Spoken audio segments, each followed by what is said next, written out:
안녕하세요. 주식투어입니다. 2020년 5월 19일 오늘의 주제는 네이버 증권으로 충분하다. 기본적 분석편입니다.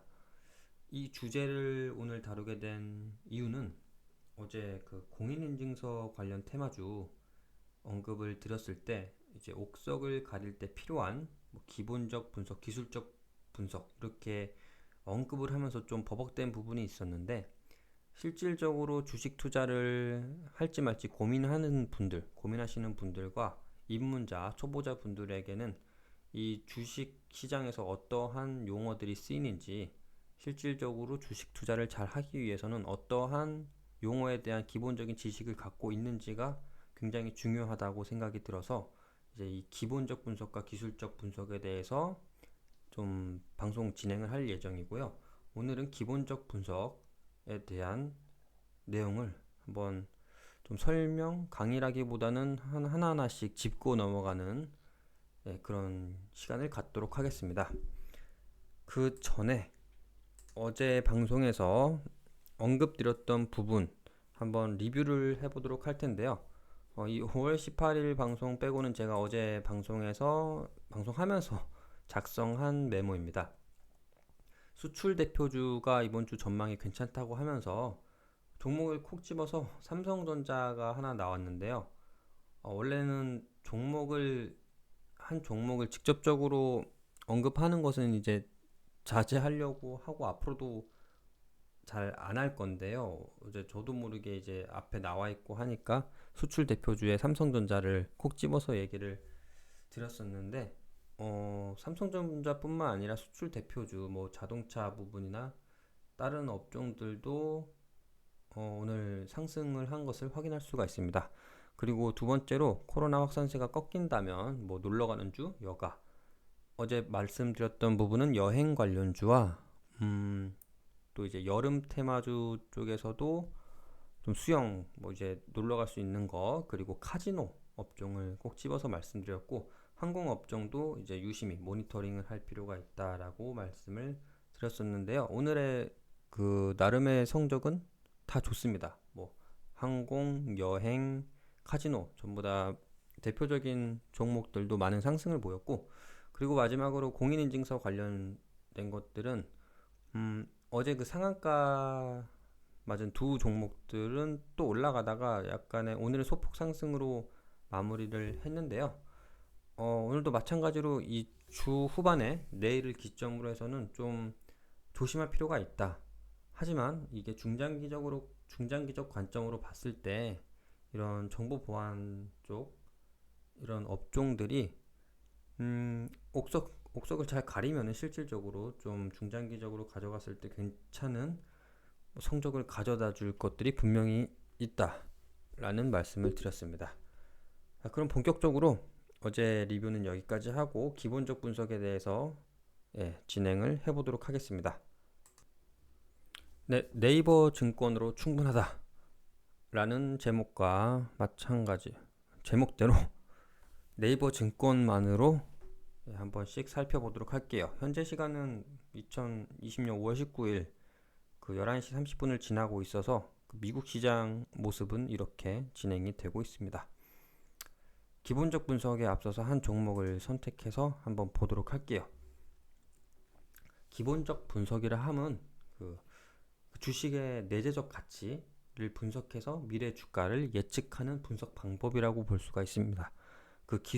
반면에 이 기술적 분석은 주가와 거래량의 그 과거 흐름을 분석해서 미래 주가를 예측하는 것이고, 기본적 분석은 이런 기업의 재무제표를 통해서 펀더멘탈, 즉 내재 가치를 분석한다고 볼 수가 있겠습니다.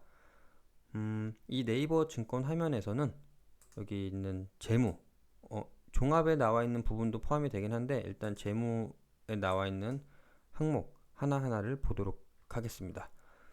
일단은 여기서 보면 연간 실적과 분기 실적이 나와 있는데 이 부분은 적절히 연간도 살펴보면서 분기별로는 어떤 추이를 보고 있는지를 보면 될 것 같고, 항목을 하나하나씩 들여다보면서 설명을 드려보면은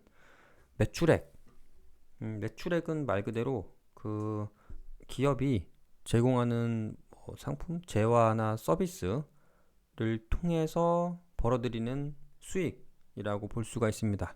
빵가게라면은 빵을 팔고 받는 그 수익이라고 볼 수가 있고요. 그 다음 이제 영업이익. 영업이익은 매출액에서 매출 원가와 판매비와 관리비를 뺀 수치를 영업이익이라고 볼 수가 있겠습니다. 빵집에서 빵을 팔면 매출액이고, 매출 원가는 뭐 빵을 만드는데 필요한 원재료라던가 빵이라던가 그런 것들, 뭐 소스라던가 그런 것들을 매출 원가로 볼 수가 있겠고요. 그 다음으로 판매비와 관리비는 빵을 빵 원재료를 사러 가는데 드는 뭐랄까요, 교통비도 포함이 될 수가 있고, 그리고 빵 가게에서 빵을 팔기 위해 일하는 뭐 아르바이트생, 이런 부분 인건비들도 이 판관비에 포함이 된다고 볼 수가 있겠습니다. 다음으로 이 당기순이익은 매출액에서 매출 원가와 판관비를 뺀 영업이익에서 한 번 더 빼는 거예요. 나머지 이제 영업의 수익과 비용을, 영업의 손익을 빼고, 그리고 뭐 세금까지 다 빼는 개념이라고 볼 수가 있겠습니다. 그러면 이제 영업 외 손익을 뺀다고 했는데, 그럼 매출 원가와 이제 매출 원가 그리고 이 영업 외 비용을 구분하는 것을 간단하게 이제 예를 들어 보면은, 제가 자꾸 빵집을 얘기하는데, 빵집이 너무 잘 돼서 돈을 많이 벌었어요. 그래서 부동산 투자도 합니다. 근데 이거 부동산 투자는 본 그 사업이 아니죠. 이때 부동산 투자를 통해서 벌어들인 수익이 있으면은 그것은 이제 영업의 수익으로 가는 겁니다. 그리고 영업의 비용은 이 건물을 관리하는 데 들어가는 뭐 비용이 될 수가 있겠죠. 그러나 같은 이제 부동산 투자를 통해서 돈을 받고 뭐 비용이 이제 나가는 것이라 하더라도, 빵집은 그게 영업의 손익인데, 이걸 만약에 부동산 투자 회사에서 한다라면은 이것은 매출 원가에 매출 원가가 판관비에 들어간다고 볼 수가 있어요. 해당된 영업 활동을 하는 뭐 판관비에 들어가는 겁니다. 부동산 관련된 것도. 그러니까 주 영업 활동을 통해서 들어가는 비용은 이쪽 사이에 들어간다고 보면 되고, 그 외의 것들은 이 영업이익에서 영업이익과 당기순이익 사이에 들어간다고 보시면 됩니다. 다음으로 영업이익률은 영업이익 나누기 매출액에서 영업이익이 차지하는 뭐 비율로 볼 수가 있겠고, 순이익률은 당기순이익이 매출액에서 차지하는 비율로 볼 수가 있겠습니다. 이제 업종마다 보시면은 영업이익률이 높은 업종이 있고 낮은 업종이 있을 거예요. 이런 부분도 업종 간의 뭐 비교 분석을 할 때 요긴하게 같이 비교를 하면서 주식 투자를 하면은 좀 나쁘지는 않을 것 같아요. 네, 보통 이제 영업이익률이 높은 회사일수록 좀 더 펀더멘탈이 좋거든요. 많이 남기는 회사인 거니까. 네, 그렇게 심플하게 생각을 해보시면 될 것 같고요. 다음은 ROE. 이것은 Return on Equity의 약자입니다.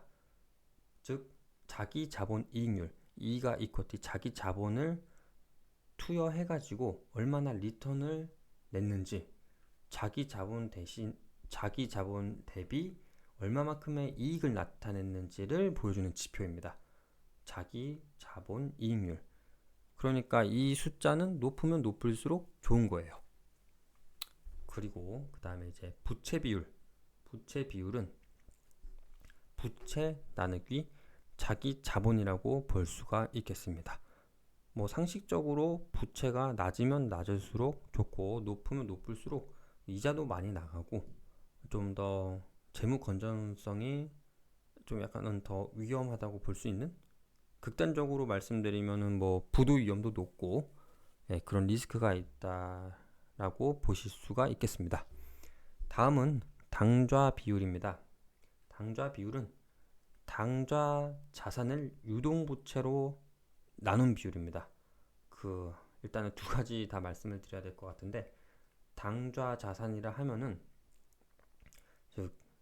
유동 자산에서 뭐 재고 자산을 뺀 거, 이게 사전적 의미는 그래요. 유동 자산에서 재고 자산을 제외한 거다. 쉽게 말하면은 그냥 바로 현금화할 수 있는 그런 굉장히 유동성 있는 자산이라고 보시면 됩니다. 그리고 유동 부채도 마찬가지로 좀 굉장히 유동성 있는, 이것보다 좀 더 쉽게 어떻게 설명을 드려야 될지는 한번 더 고민을 해봐야겠는데, 즉 단기적으로도 얼마든지 현금화를 할 수 있는 그런 자산을 당좌 자산이라고 하기 때문에, 이 당좌 자산을 유동부채로 나눈 비율은 얼마만큼 이게 현금성 자산 흐름이 좋은가를 나타내는 지표라고 볼 수가 있겠습니다. 마찬가지로 유보율도 어떻게 보면 비슷한 개념이라고 볼 수 있어요. 높으면 높을수록 좋은 건데, 이거는 기업 이제 유보금이라고 하시잖아요. 기업이 이제 벌어들인 이익금, 즉 사내 축적하고 있는 이 이익금을 얼마나 하고 얼마나 쌓아두고 있는지를 나타내는 지표라고 볼 수가 있겠습니다. 이 유보율이 좋은 거는 이제 정말 이 기업은 현금이 많다, 유보율이 좀 상대적으로 적다 하면은 이 기업은 현금이 없다라고 간단하게 생각을 하셔도 괜찮습니다. 다음 EPS. EPS는 earning per share, 즉 주당 순이익입니다. 기업이 벌어들인 순이익을 그 기업이 발행한 총 주식으로 나눈 값이에요. 그러니까 단기 순이익 나누기 발행 주식 수라고 볼 수가 있겠습니다. EPS는 말 그대로 높으면 높을수록 좋고, 점점점 올라가면은 좋은 거라고 볼 수가 있겠습니다. 다음으로 PER. PER은 Price Earning Ratio로 이거를 어떻게 써서 하면 좋을 텐데, P 나누기 EPS라고 보면 돼요. P 나누기 EPS. 주가를 주당 이익으로 나눈 수치입니다. 즉 주가가 한 주당 이 수익의 몇 배가 되는가를 나타내는데, 일반적으로 정말 쉽게 접근해서 퍼가 높다 라면은 좀 고평가돼 있다고 하고, 퍼가 낮다 하면은 주당 이익에 비해 주가가 좀 낮게 평가가 되고 있다 라고 단순하게 볼 수도 있겠습니다. 다음은 BPS입니다. BPS는 주당 순 자산가치, book value per share. 그러니까 주당 순 자산가치를 의미하는 건데, 기업의 총 자산에서 부채를 빼면 순 자산이잖아요. 그것을 이제 발행 주식수로 나눈 수치, 이게 순 자산을 발행 주식수로 나눈 수치를 말합니다. 이거를 청산가치라고도 하기도 해요. 이거를 완전 기업 활동을 중단시키고 청산한 뒤에 이것을 이제 다 주주들한테 나눠주는 거죠. 그럴 경우에 이제 순자산 가치가 얼마냐라고 볼 수가 있겠습니다. 다음으로 PBR. PBR은 프라이스 P 나누기 BPS, P 나누기 BPS라고 볼 수가 있는데, 그 주가랑 P 나누기 BPS니까 주가랑 그 주당 순자산을 비교해서 나타낸 비율입니다. 그러니까 1주당 주가가 순자산에 비해 몇 배로 거래되고 있는지를 보여주는 지표라고 할 수가 있겠습니다. 그렇기 때문에 이거는 낮으면 낮을수록 좀 좋은 지표라고 볼 수가 있어요. 그리고 마지막으로 주당 배당금. 주당 배당금은 뭐 한 주당 자기가 이제 한 주를 갖고 있으면은 이때는 850원을 받았고, 한 주당 이제 배당을 받는 금액을 말 그대로 의미한다고 볼 수가 있겠습니다. 여기까지 한번 항목별로 쭉 봤어요. 근데 이제 한 번씩 쭉 정리를 하면은 매출액, 영업이익, 당기순이익 쭉 증가하면은 증가할수록 좋다. 증가하면 증가할수록 좋다. 영업이익률, 순이익률 높으면 높을수록 좋습니다. 근데 가끔 가다 보면은 뭐 영업이익률이 높은데 이 당기순이익이 영업이익이 높은데 당기순이익이 좀 많이 깎이는 경우가 있어요. 그럴 경우에는 그것을 꼭 반드시 나쁘다고만 볼 필요는 없는 게 이 기업이 만약에 좀 약간 미래지향적 미래 가치를 위해서 뭐 적절하게 투자를 한다라고 하면은 그런 현상을 충분히 보일 수가 있거든요. 그런 부분도 함께 참고해 주시면 좋을 것 같습니다. 결론은 뭐 올라가면 올라갈수록 좋고 높으면 높을수록 좋지만 그 투자에 대한 부분도 참고를 해주면 좋겠다라고 말씀을 드리고요. ROE 높으면 높을수록 좋습니다. 부채 비율은 낮으면 낮을수록 좋고 당좌 비율과 유보율은 높으면 높을수록 좋습니다. EPS 높으면 높을수록 당연히 좋겠죠. 계속 올라가는 추세가 중요한 거예요. 그리고 PER은 낮으면 저평가되어 있다고 해석을 할 수는 있어요. 뭐 반드시 그런 거라고 단정 짓긴 좀 어렵지만 일반적으로 쉽게 생각하면은 그렇게 볼 수 있고, BPS 높으면 높을수록 좋고 PBR은 이거를 BPS가 분모로 가니까 그건 당연히 높으면 높을수록 좋고 낮으면 낮을수록 좋다. 주당 배당금은 이제 이거는 딱 결론을 내기가 힘든 것 같아요. 배당금이 높다고 투자 목적에 따라서도 굉장히 많이 다른 것이기 때문에 이거는 만약에 투자 목적이 배당금을 안정적으로 얻고 싶다라면은 주당 배당금이 높으면 높을수록 그 주당 배당금보다는 그 배당 수익률이 높으면 높을수록 좋다라고 말씀을 드리고 싶습니다. 이 재무 항목들에 대해서 쭉 봤고요. 그리고 굉장히 중요한 부분이 이제 기업 개요예요. 여기는 좀 굉장히 간단하게 나오긴 했는데 어떠한 사업을 영위하고 있는지, 그리고 그 사업이 미래 가치는 어떠한지 또 참고로 봐주시면서 주식 투자를 할 수 있을 것 같습니다.